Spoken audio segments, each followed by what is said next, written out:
Hey guys, hi. What do you think? Is diamond really forever?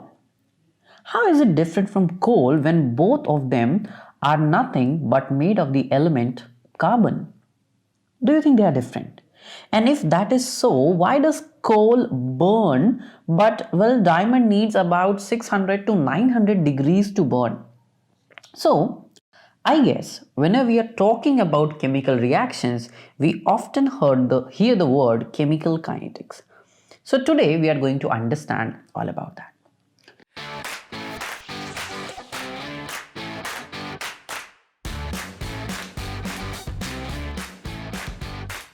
So whenever we talk about any chemical reaction, we have two questions in mind.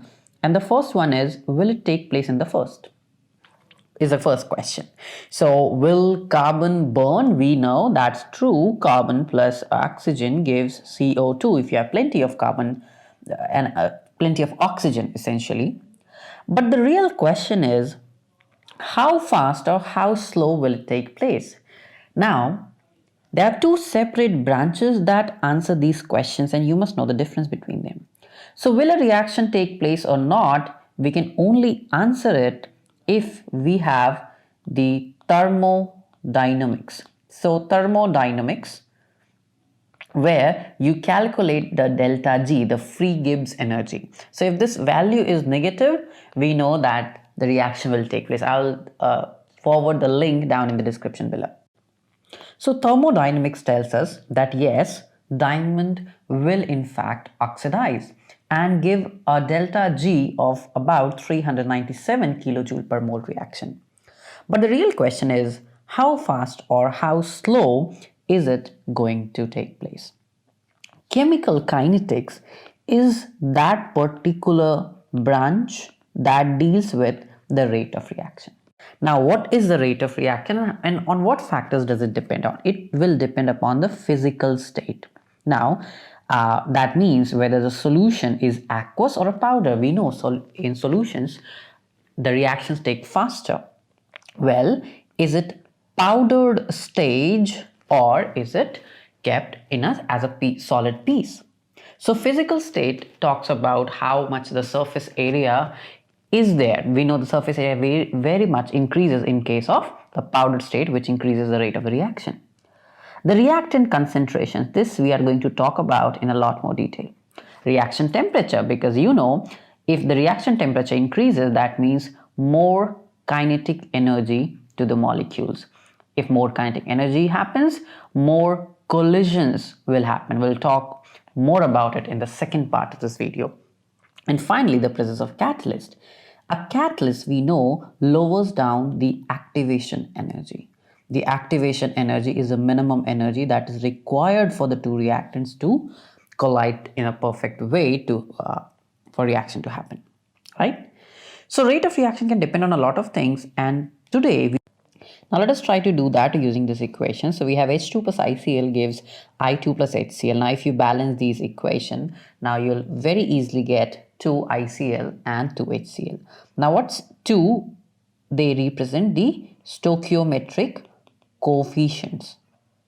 Now, how do you measure the rate of a reaction? So the rate of a reaction can be the rate by which the reactants are getting consumed and by which the products are getting produced, right? So we write average rate of reaction would be the average rate of disappearance of A times N, or average rate of appearance of C times P. If you want to write in terms of A and D, we'll say, okay, yeah, this is the rate of reaction, right? This is what the rate of reaction is, because that is what's happening, right? So we can say delta concentration of A by delta T in a fixed interval time, the amount of A that has reduced upon 1 upon 1, because the stoichiometric coefficient is 1, is 1 by 2 of appearance of HCl upon delta T, right? So clearly consumed slower, HCl is produced faster. Now very important thing is, let's understand two timestamps T2 and T1. What happens to A? What happens to D? A was X. We know X will suffer a depreciation, X amount will be reduced, and D was Y is going to be increased, right? So when we actually find the difference, delta A comes out to be a negative number. That is why for the reactants, when we come out with the rate, we add an extra negative sign because the rate of the reaction will have to be positive if it's moving forward, right? We don't add the negative sign for the products, but we add the negative sign for the reactants. Let's try to practice a question. So we are said 2N2O5 reacts to give 4NO2 and O2. Let's first write the statement. So we'll say delta rate of N2O5, delta just means the amount that it will decrease upon 2, because the rate of reaction can be measured in terms of reactants or products, right?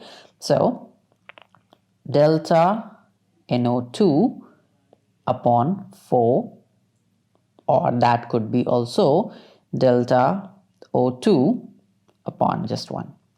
Now there's always delta T. Delta T is the fixed interval, right?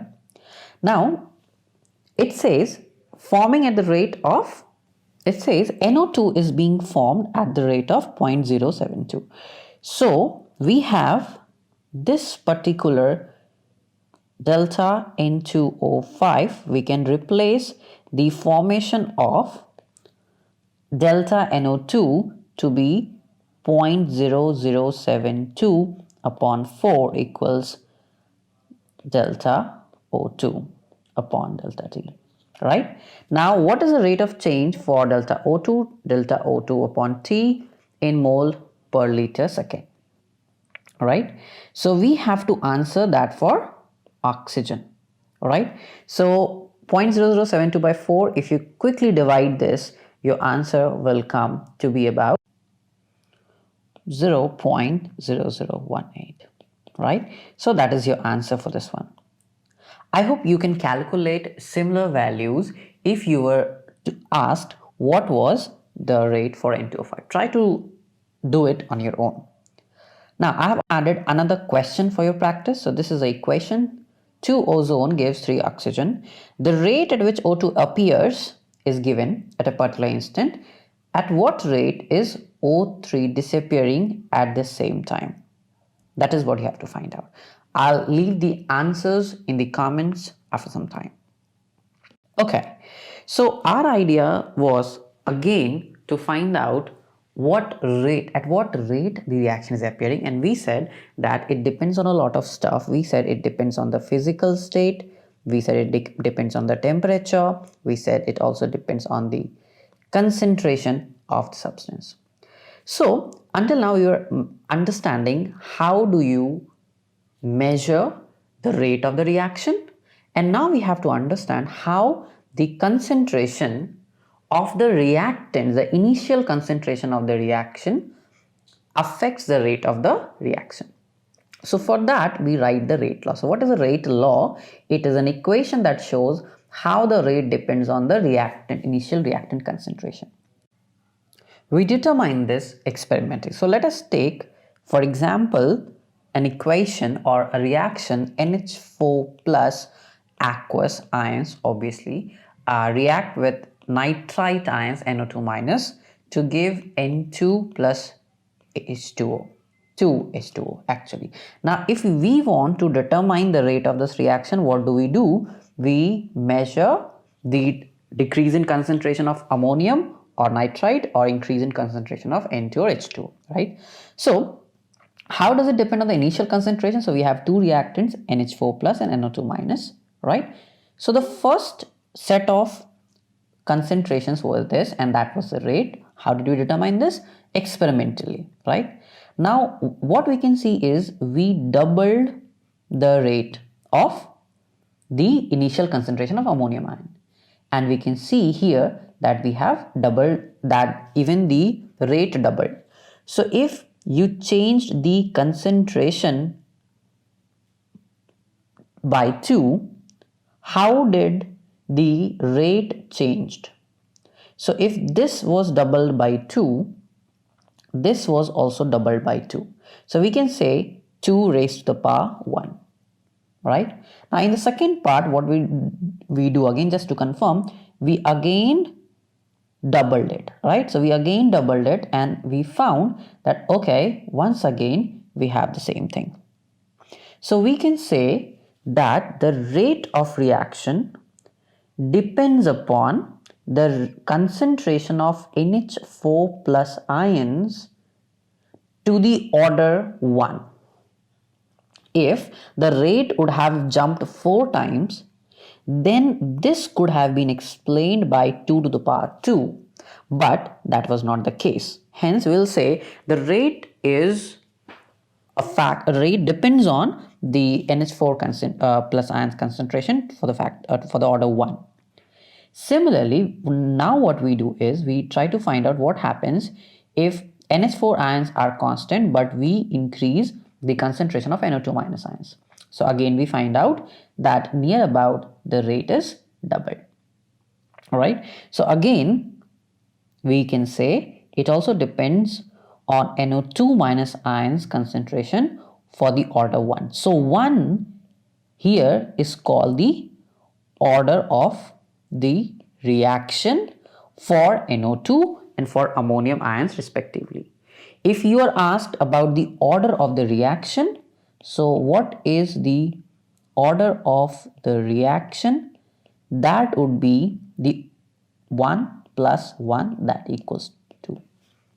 Now remember, this order may or may not equal the stoichiometric coefficient.